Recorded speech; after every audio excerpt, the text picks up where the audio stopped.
Hallo ihr liebe Leute, hier ist wieder der Yankee mit Let's Play Baldur's Gate 2 Schatten von am Aufpelzig. So, wir probieren das Ganze jetzt nochmal und es gibt anscheinend nur noch eine Möglichkeit, hier wieder rauszukommen, und das ist den Dämon zu töten.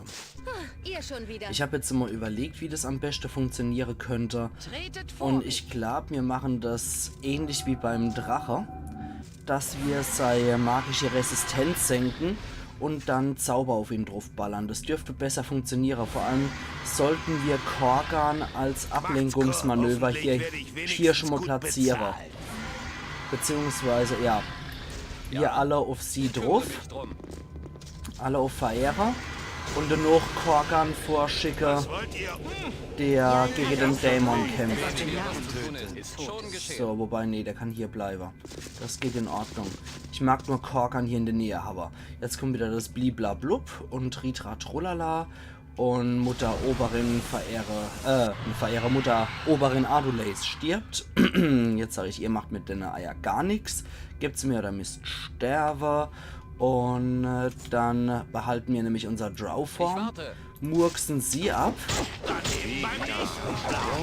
Sie hat doch sowieso nichts mehr zu melden, bringt aber 12.000 Erfahrungspunkte. Das ist schon mal nicht schlecht.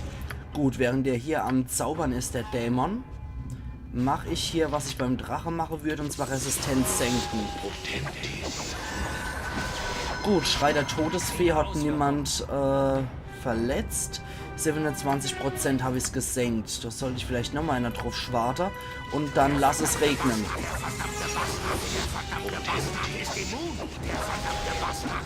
So oft wie Korgan das sagt, wissen wir jetzt auch mal endlich, wie häufig er eigentlich zuschlägt. Er hat sehr viele Angriffe pro Runde.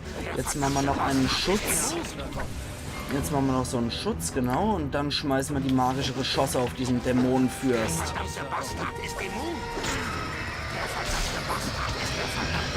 Okay, das war schon mal nicht schlecht. Das waren 9 und 13 Schadenspunkte. Damit gilt er als leicht verletzt. Und jetzt lass es regnen, Edwin. Abdel Adrian sollte vielleicht weg, damit er wieder auf Korgan drauf geht. Scheiße, das waren nur 3 Schadenspunkte gemacht. Leicht verletzt ist er immer noch. Okay, als drauf.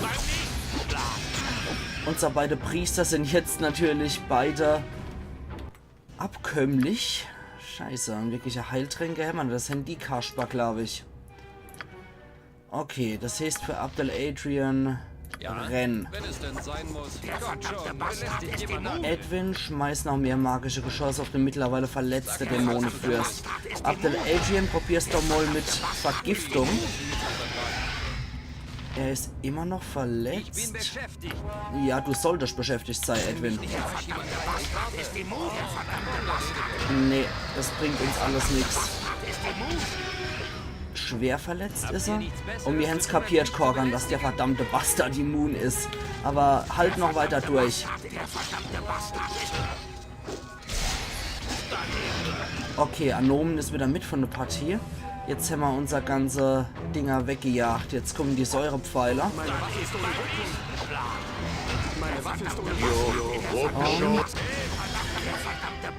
Okay, das hat 7 Schadenspunkte nochmal verursacht. Anomen wärst mal so gut und tätscht unseren rumkreischenden Korgan mit einer letzten Heilung nochmal beglücke. Und Edwin, jagt doch bitte nochmal so einen Melf Säurepfeil auf das Vieh.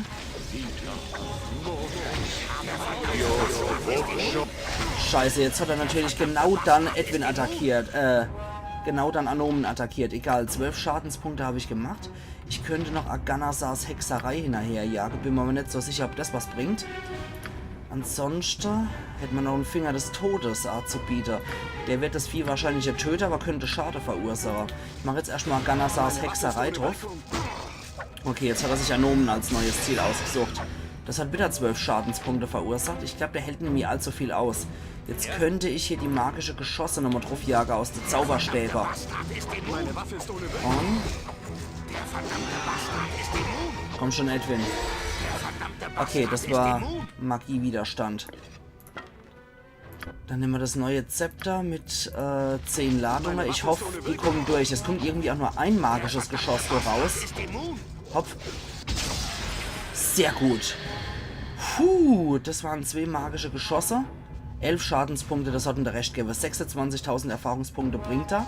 Damit ist er eigentlich nichts anderes als ein, ja, ein Balor-Fürst, würde ich sagen.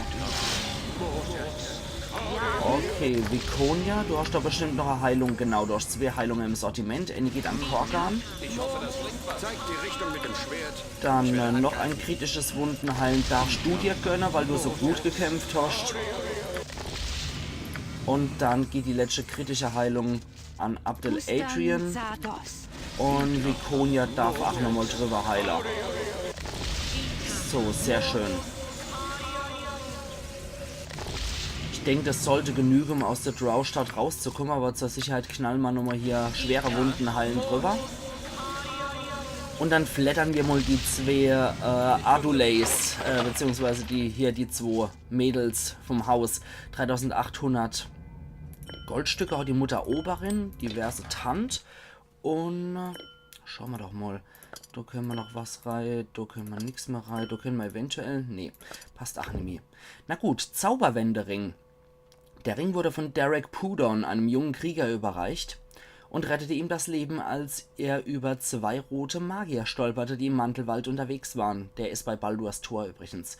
Die Magier Entschuldigung, die Magier waren erzürnt über die Störung und bombardierten den scheinbar hilflosen Derek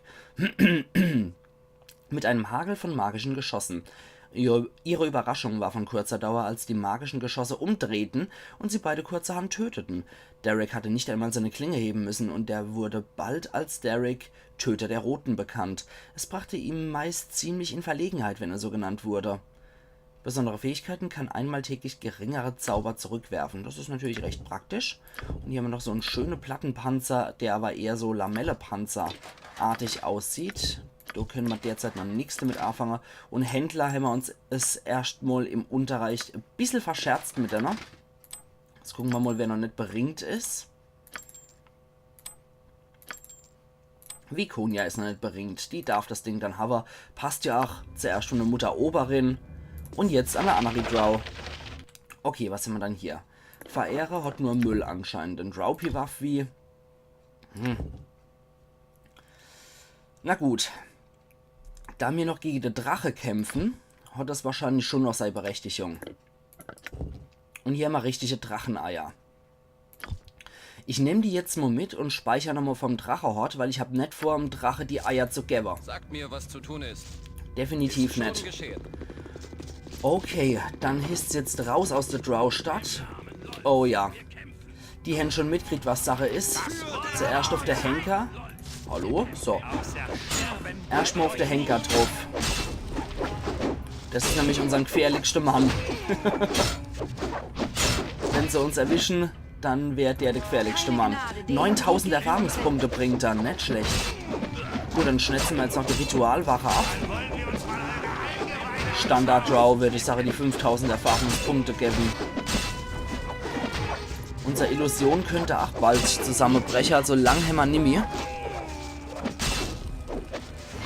Jetzt noch den letzten Ritualwächter. Aber ich würde sagen, als böse Gruppe können wir uns auch einen Spaß draus machen. Einfach Ustnata völlig zu zerschnetzeln. Und ich würde sagen, den Spaß gönnen wir uns auf jeden Fall. Okay, die haben alle nur Müll bei sich. Und der Henker hat auch nur Quatsch bei sich. Nicht nur Richtschwert oder sowas. Na gut, da waren auch noch welche. Das ist eine Zofe Lolz. Okay, die schnetzeln wir einmal nieder.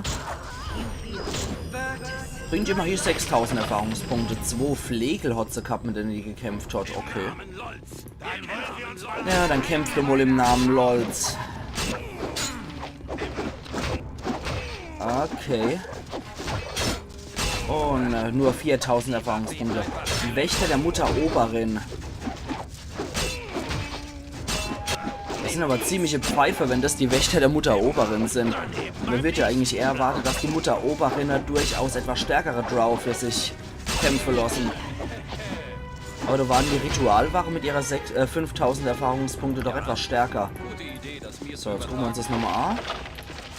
Gut, der ganze Tempel der Lolth ist niedergemetzelt worden. Sagt mir, was zu tun ist. Das ist doch schon mal nicht schlecht. Kaum der Rede wert. Eine Mutter Oberin und ihre älteste Tochter sind tot. Moment, wir können hier auch nochmal reingucken. Dann, ja, Mutter Oberin und ihre älteste Tochter sind tot. Eine Zofe Lolth ist tot gemacht worden. Ritualwache sind alle tot. Der Henker ist hinüber. Das ist gut. Ich finde es aber etwas schade, dass man hier nie auf einen Dryder bzw. auf eine Drinne trifft. Das sind ja diese Bestien der Lolth. Halb Drow, halb Spinner. Das sind schon ziemlich üble Kreaturen. Aber schade, dass man auf solche nicht trifft. Na gut, dann schnetzeln wir noch den Drow-Magier nieder. Ich warte. Abdel Adrian, mach doch mal Gift auf deine Klinge nochmal drauf. Und dann kümmere dich doch mal um diesen Drow-Krieger. Mit euch. So. Gut, den haben wir ordentlich vergiftet, wie es aussieht. Die sind simultan gestorben. Drow-Magier bringt ein bisschen mehr als der Krieger, aber das sind alles Habenichts. Das sind nur Männer, gegen die wir hier kämpfen. Und die Drow-Männer haben allesamt nix. Na gut, dann schlachten wir jetzt die ganze Drow-Stadt nieder. So, komm schon her, du Bürgerlicher. Die wollten es ja nicht anders, würde ich sagen. Von daher schnetzeln wir jetzt die ganze Drow-Stadt nieder. So verlässt ein böser Charakter definitiv alles in Schutt und Asche. Okay, Gesellschaft männlicher Kämpfer hatten wir hier noch. Haus Gelat, das könnte die Spinnengrube sein. Da gehen wir auch nochmal hier. Weil wir schlachten jetzt sowieso alles ab, was sich uns in den Weg stellt. Hier waren wir eh schon drin, haben alles geplündert. Hier haben wir auch schon alles geplündert. In Gesellschaft weiblicher Kämpfer glaube ich noch nicht. Und nach oben waren wir auch noch nicht, soweit ich weiß. Für Deibel. Ekliger Riesenspinner. Gut, die töten wir auf jeden Fall noch. So. Dann gehen wir doch einmal direkt zur Spinnengrube. Und gucken mal, was es da noch für uns gibt. Also wir töten jetzt einfach alles, was hier noch in der Nähe ist. Ja, das scheint wohl die Spinnengrube zu sein. Schade, dass es hier keine Drinne als Gegner gibt, muss ich echt sagen. Ich weiß, es ist jetzt auch das zweite Mal, dass ich das sage, aber ich finde es echt schade. Ich hätte gern gegen eine Drinne hier gekämpft. Aber eventuell war es dann als Modell nicht möglich darzustellen. Ich weiß es nicht. Weil bei der Drow sei und nicht gegen einen Dryder kämpfe, ist schon etwas schade. Na gut, hier ist... Oh, da ist was. An den kommen aber nicht dran an den Kerl, an den Drow-Zaubersegler. Na gut. Kommen wir da überhaupt hier? Ja, dass ich wüsste, oder? Da müssten wir dann entlang, aber da gibt es keinen Weg für hier. Doch, oder? Ah, doch, natürlich, da müssen wir entlang. Okay, das heißt, wir müssen hier. Da können wir auch in den Bereich von Ustnata. Sehr schön, da können wir uns auch dort ein bisschen umgucken. Nicht schlecht. Also wenn, dann töten wir ja auch wirklich jeden. Und das ist jetzt so unser kleines Dankeschön an Ustnata dafür, dass sie uns hier so wunderbar aufgenommen haben. Und dass wir hier so richtig Dreck unter den Fingernägeln für die Leute waren. So. Gut, allesamt hoch. Ich würde ganz gerne noch diesen einzelnen Drow-Magier abschlachten, wenn möglich. Weil, wie gesagt, als guter Charakter versuche ich da eigentlich einfach nur rauszuschlüpfen. Und hier gegen die ganze Drow-Stadt kämpfe, das ist schon eigentlich eher was für, was nur bösartige Charaktere machen. Und die halt wirklich drauf ausgelegt sind, alles auszulöschen, was hier noch unterwegs ist. Und genau das machen wir. Aha, das sind noch Spinner. Also ich mache das zumindest auch immer als böser Charakter, dass ich hier wirklich alles abschlacht. Das gehört einfach zum guten Ton, finde ich, als böser Charakter. So, jetzt können wir hier nochmal speichern. Bumbi, bumbi, bum. Und dann wenden wir uns nochmal an den freundlichen Magier, der uns hier schon so gütlicherweise abmurksen wollte. Diese ganze ekelhafte Spinne. Ach, weg mit ihnen. Und jetzt wieder auf den Magier. Da ist er. Ein Drow-Zaubersegler. Und 7000 hat er gebraucht. Er hat leider nur ein bisschen Müll bei sich, aber er hat hier noch einen interessanten Krummsäbel. Ist das ein stinknormaler Drow-Krummsäbel? Ja, okay. Na gut, dann können wir den wieder zurücklegen. Okay. Das heißt, hier haben wir jetzt alles erledigt. Hier können wir nirgendwo mehr reingehen. Insofern war das nur der eine Zaubersegler, der leider nichts Besonderes bei sich gehabt hat. Aber wir gehen jetzt wieder hierher zurück, wo wir durchmarschiert sind. Wir müssen nämlich wieder hier runter. Warte mal, wo geht's denn hier wieder noch runter? Ah ja, da. Hier war irgendwo was. Da. Perfekt. Gehen wir hier wieder runter. Hier habe ich ein bisschen Panik gekriegt, dass es nämlich zurückgeht. Dann gehen wir hier noch einmal runter. Dann sind wir wieder dort. Dann den Bereich haben wir geklärt. Das haben wir geklärt. Hier waren sowieso kein Drow mehr. Dann müssen wir jetzt nur noch dort hier gehen. Directs Turm können wir nicht. Ich überlege gerade. Hat es hier irgendeine Verbindung? Nee. Da gibt es auch nichts. Das ist nur Deko. Okay. Gut, dann gehen wir wieder zurück und töten hier, was noch ist. Da ist niemand mehr. Okay. Dann geht's auf den großen Marktplatz. Da wird es auch wieder interessant. LOL sei gepriesen, sehe ich ein bisschen anders, aber na gut. Wenn du meinst. Also so grausame Göttin würde ich jetzt eine zwingendermaßen anbeten wollen. Ja, jetzt gehen wir nochmal in die Taverne und töten auch, was sich dort noch bewegt. Wenn es denn sein muss. Hallo. Oh, schön, dass sich dort die Musik ändert. Das hätten die wohl auch nicht erwartet, dass hier der Neuankömmling aus Chetnazat alle abmurkst. Ach ja. Ja, wir töten einfach jetzt wirklich alles und jeden. Wir brauchen ja keiner von den Drow wieder. Und wenn die gerade sowieso einen Krieg gegen die Elfe führen, werden da ja auch noch mehr als genug abgeschlachtet. Und falls wieder irgendwelche da überlebt haben sollten, kommen die nach Haus und finden nur noch Leiche in ihrer Stadt. So. Okay. Also unser Bilanz ist definitiv alle tot. Das ist schon mal recht gut, die Bilanz, weil wie gesagt, ihr müsst eure Gruppe erst sammeln. Nur ein toter Drow ist ein guter Drow für die Oberwelt. Deswegen sind wir doch mal hier so freundlich und tun alle hier einen Gefallen. Das ist ein Magier und der anscheinend nicht. Oder ein Kleriker oder... Ah ne, das ist eine Klerikerin. Gut, jetzt ist sie tot. Und noch einer männlicher. Das könnten die Gemächer der Lust sein, wo wir erst gar nicht drin waren, glaube ich. Okay, da sind wieder welche. Drowgast. So, scheiß drauf. Da ist noch irgendjemand. Noch ein Drow.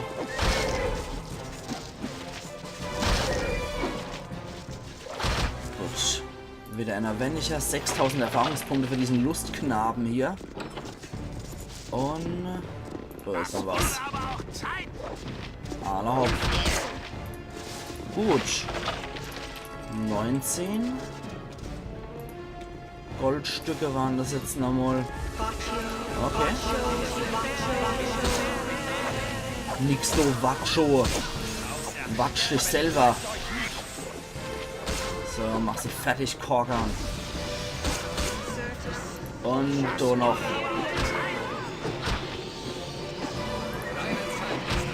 Das sind ziemlich schlechte. Das werden wahrscheinlich nur stinknormale bürgerliche NSCs sein. Die bringen eh nicht so viel. Und die sind auch überhaupt nicht stark. Insofern, das passt schon. Die Klasse haben, sind schon etwas stärker. Das sind dann meistens dann hier bei der Drow, bei der Frau sind es meistens Kleriker. Und bei Männern ist es unterschiedlich. Es können sowohl Krieger als auch Magier sein. Wobei die Drow-Magier halt erheblich stärker sind, muss man dazu sagen. Moment. Uncle Adrian, geh nochmal zurück. Ich mag mich nochmal umgucken, was die so haben. Also eine Drow-Hellebarte aus Adamantit. Und an das Zeug komme ich nicht dran. Drow-Armbrust mit Bolze. Oh, da ist noch was. Hi. Das ist ein stinknormaler wieder. Okay. Ich denke, den kann Abdel Adrian nach so nochmal Killer. Da müssen wir jetzt nicht nochmal extra die anderen dafür herrufen. Da kann ich dann mal einen Schluck Eistee trinken in der Zeit. Ach ja. Ach, komm, scheiß drauf, das geht mir zu langsam. Korkan.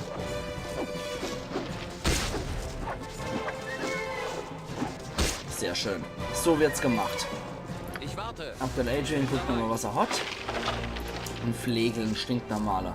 Na gut, dann haben wir das jetzt auch noch erledigt. Ich bin untergebracht. Das magst du wohl sein, weil wir sind gerade sehr gerecht und töten jeden Drow. Und heilen wir noch einmal. So. Unsere Illusion wird sowieso bald zusammenbrechen. Insofern sollte man noch mal genießen, was möglich ist. Und jetzt haben wir eh nur noch der große Marktplatz vor uns. Gute Idee, das mir zu übertragen. Wobei, kann ich doch jetzt 3 jetzt in die... Nee, da bräuchte ich einen Schlüssel dafür. Sagt mir, was Den zu hat tun aber ist. Ich irgendwie hoffe, das keiner bringt hier. was. Eventuell hotten der Wirt. Gehen wir doch mal hier und töten den Wirt. Und der werden schon haben. Hoffe ich. So, alle Mann auf den Wirt. Drow-Wirt. Sehr schön. Und er hat ihn nicht. Na gut, dann hat er ihn halt nicht. Können wir doch Ich rein? warte. Ich kümmere mich. Ich glaube, da brauchen wir echt einen Schlüssel dazu. Die Dinger sind wohl nicht dazu gedacht, dass man da reinkommt. Höchstens bei Grubewetter oder sowas, wo man dann kämpft. Ich kann es nicht sagen. Vielleicht hätte ich auch eher mal mit einer NSC in der Taverne sprechen sollen. Vielleicht konnte man die auch herausfordern, so solche Kämpfe hier in der Grube. Ich weiß es nicht. Okay, jetzt gehen wir hier wieder raus und töten noch alle auf dem Marktplatz. Ich bin dabei. Da war noch irgendwo Annie Kranke. Ja. So. Eine Drow-Kriegerin. Okay, das sieht man auch schon, weil die 4000 Erfahrungspunkte bringt, dass die halt wirklich auch ein paar Klasse als Kriegerin hat. So, jetzt sind die Händler dran. Schade, dass auch der Duergar-Sklave sich ja gegen uns wendet und nicht gegen die Drow kämpft. Zofe der Lolf, Aufseherin. Das sind meistens die gefährlichere, die Zofen der Lolf. Sehr schön, die hat auch 10.000 Erfahrungspunkte, da braucht die alt. Dann haben wir doch noch einen Magier. Das war der Sklavehändler, der hier diverse Kreaturen zum Verkauf feilgeboten hat, wie Knolle, Troll, ein Geistertroll. Generell ziemlich hassenswert sowas. Und ja, noch ein Troll. Deswegen, der Sklavehändler ist überhaupt nicht schade drum, dass der verreckt. Dann kümmern wir uns immer um die stinknormale Drow-Bürgerliche hier kümmern. Das werden wahrscheinlich die Händler sein. Drow-Folterknecht, ja, die 2 sterben jetzt auch noch. So. Und so noch. Na gut, der Duergar-Sklave von dem Apolet muss jetzt halt auch sterben. Der hat sich auch gegen uns gewendet. Ja, Tut mal wenn leid. es denn sein muss. Ich töte hier ungern Sklave. Nur wenn die sich gegen mich wenden, dann, Entschuldigung. Dann geht doch nichts mehr. Kann ich denn hier Käfige nicht öffnen? Schade. Ein Erdkoloss ist auch noch dabei. Schade, ich habe eigentlich gehofft, dass ich da noch was machen könnte. Können wir denn Apolet attackieren? Nee. Wir müssten ja in den Behälter herangehen, um euch mit dem Geschöpf darin zu unterhalten. Mittelt er überhaupt mit uns Sprecher? Eine ekelerregende fischartige Kreatur schwebt in dem Tank. Lange, ledrige Tentakel wachsen aus dem Kopf der Kreatur. Der Gestank ranzigen Fetts hängt in der Luft. Im Moment treibt die Kreatur bewegungslos im Tank. Ganz so, als ob sie schliefe. Okay, wir können auch wirklich nichts mit dem Apolet anfangen. Es wäre nämlich ein richtig interessanter Gegner. Apoleten sind ziemlich stark. Deswegen wäre das mal eine Herausforderung gewesen, jetzt mal gegen ein Apolet zu kämpfen. Okay, dann gehen wir jetzt nochmal hier dorthin, wo sie den armen Djinn gequält haben. Und töten nochmal hier die restlichen 2 Drow-Folterknechte. Am besten den Magier zuerst. Und der bringt 9000 Erfahrungspunkte, ja lecko mio. Und da war so ein armer Djinn drin, den sie gequält haben. So, ich hoffe, der ist frei, der arme Kerl. Bringt ein bisschen Gold, das ist nicht schlecht. Für Männer scheinen die wohl ziemlich reich gewesen zu sein. Da mag ich mich auch noch mal kurz umgucken. Nix. Ich warte. Und du auch Der nix. Rede wert. Ah, ein bisschen Gold noch. Na Der gut. Sieg wird unser sein, ihr wisst das. Dann Vikonia. Halte nochmal deinen Liebhaber. Und du ach. Was ich etwas bedenklich fand, war, dass in den Kommentaren abgegeben wurde vom Andi, dass die Beziehung mit Viconia jetzt nichtig sei, alles was wir bisher erreicht haben, weil eben sie eingekerkert wurde. Ich hoffe, dass dem nicht so ist, weil als Jaehaera unsere Gruppe verlassen hat, hat sie ja immer noch weiter angefangen, uns anzubaggern bei der Hafner Feste. Deswegen habe ich irgendwie die Hoffnung, dass wirklich noch nicht alles hinüber ist. Das wäre wünschenswert. Huch, wie Kampfmusik. Okay. Gut, jetzt liegt Ustnata in Trümmern. Das ist schon mal sehr gut. Und jetzt gehen wir noch zum Drache zurück. Die Eier haben sogar bis rausgepackt, aber die will ich für mich selber haben. Das heißt, wir töten jetzt Adalon noch. Da wird jetzt noch gespeichert. So. Dann gehen wir mal runter zum Silberdrache. Und schau mal, was die so sagt. Ist sie eine Frau. Ist schon geschehen. Adalon ist ja eine Silberdrachendame. Insofern. So, schauen wir mal, was wir für lustige Optionen hier offen haben. Wir sollten uns auf jeden Fall schon mal positionieren für den Kampf. Das heißt, wir sollten schon mal Furcht bannen auf alle Wirker. Edwin sollte weiter noch hingehen. Korgan sollte ganz dicht bei ihr stehen. Er sollte auch vorne stehen. Sie sollte hinten stehen. Und Abdel Adrian muss sich dann seine Position suchen. Dann würde ich auch noch sagen, wir können auf jeden Fall nochmal einen Segen aussprechen. Eine Stärkung für Korgan wäre auch nicht verkehrt.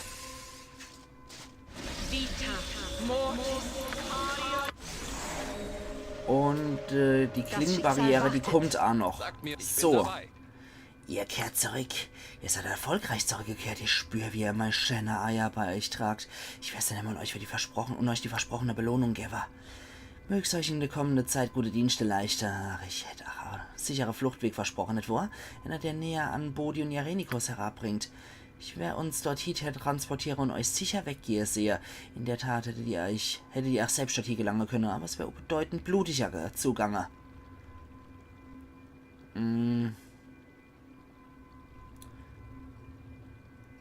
Ich habe das nur wegen einem Gegenstand gemacht, ihr wart nicht nötig, also macht euch der Funk geht. Ich bin auch erleichtert, dass alles vorbei ist, doch ich werde mich meine vorherige Pflichten fortführen. Ich habe so viel Böses gesehen, als dass ich einen Friede bewahre werde, der nicht existiert. Meine letzte Tat hier wird vielleicht ein paar ausgewählte Todesfälle bestehen. Lektion für jene, die letztendlich für meinen Hader verantwortlich sind. Sie werden wissen, dass an meinen Wege nicht jeder kreuzen sollten. Aber das kommt später. Ich werde euch wie versprochen helfen und mich dann um meine eigenen Belange kümmern. Ehe ich euch auf den Weg zur Oberwelt bringe, muss ich mich in ein bisschen geeignete Form bringen. Naja, wie gesagt, das ist eigentlich etwas doof, weil, ja, jetzt bringen sie uns zu der Ruine. Nee, das ist eigentlich blöd, weil... Der Weg zur Oberfläche ist frei. Viel Glück. Okay, jetzt haben wir dafür so Nick Haradans Armbrust +3 kriegt. Das ist aber Quatsch, die Drache-Eier haben wir fort. Nee, das machen wir nicht so.